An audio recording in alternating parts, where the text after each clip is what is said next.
मुंबई के डब्बा वालों के बारे में तो आपको पता ही होगा।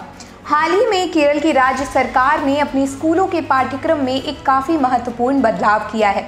अब राज्य के छात्रों को मुंबई के डब्बा वालों के मोटिवेशनल मॉडल के बारे में पढ़ने का अवसर मिलेगा।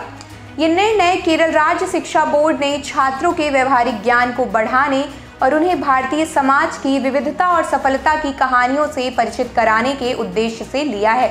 मुंबई के डब्बा वाले पूरी दुनिया में अपने अद्वितीय तरीके से भोजन पहुंचाने की सेवा के लिए प्रसिद्ध हैं।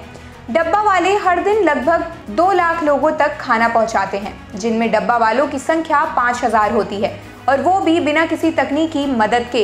इनकी सटीकता और समयबद्धता को लेकर कई बार रिसर्च भी किए गए हैं। इन्हें प्रबंधन और लॉजिस्टिक्स के क्षेत्र में एक सफल मॉडल माना जाता है।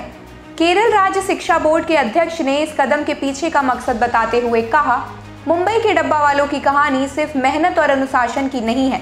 ये कहानी भारत के आम आदमी की अद्भुत संगठनात्मक क्षमता और आत्मविश्वास की है। हम चाहते हैं कि हमारे छात्र इस प्रकार की कहानियों से प्रेरणा लें और ये समझें कि कोई भी काम छोटा या बड़ा नहीं होता, बल्कि उसे कैसे किया जाता है ये महत्वपूर्ण होता है।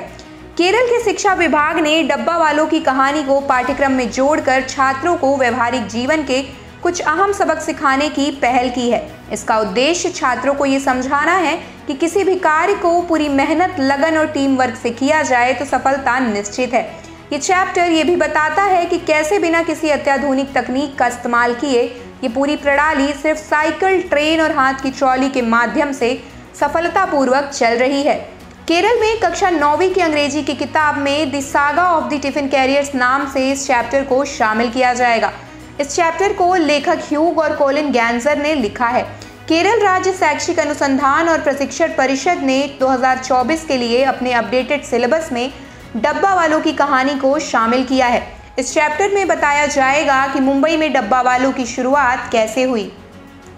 मुंबई में डब्बा का बिजनेस करीब 130 साल से भी ज़्यादा पुराना है। डब्बा वाला मुंबई में घरों से दफ्तर मुंबईकर्स को गर्म खाना पहुंचाते हैं। इनके डिलीवरी सिस्टम की देश ही नहीं विदेशों में भी जमकर तारीफ होती है। मुंबई में साइकिल पर आपको एक साथ ढेरों डिब्बा टांगे हुए आसानी से ये दिख जाएंगे। साफ शब्दों में कहें तो डब्बे वाले ऐसे लोगों का एक संगठन है जो मुंबई शहर में काम करने वाले सरकारी और गैर सरकारी कर्मचारियों को खाने का डब्बा पहुंचाने का काम करते हैं। शिक्षा बोर्ड द्वारा इस चैप्टर को शामिल करना ये दिखाता है कि शिक्षा सिर्फ किताबी ज्ञान तक सीमित नहीं होनी चाहिए, बल्कि छात्रों को वास्तविक जीवन के उदाहरणों से भी प्रेरणा मिलनी चाहिए। डब्बा वालों की कहानी सिर्फ मेहनत की नहीं है, ये आत्मनिर्भरता, अनुशासन और सटीकता का भी पाठ है, जो आज की युवा पीढ़ी के लिए बेहद प्रासंगिक है। इसमें छात्रों को ये समझने का मौका मिलेगा कि कैसे एक साधारण सा काम भी उत्कृष्टता और समर्पण के साथ किया जाए तो उसे इंटरनेशनल लेवल पर भी सराहा जाता है।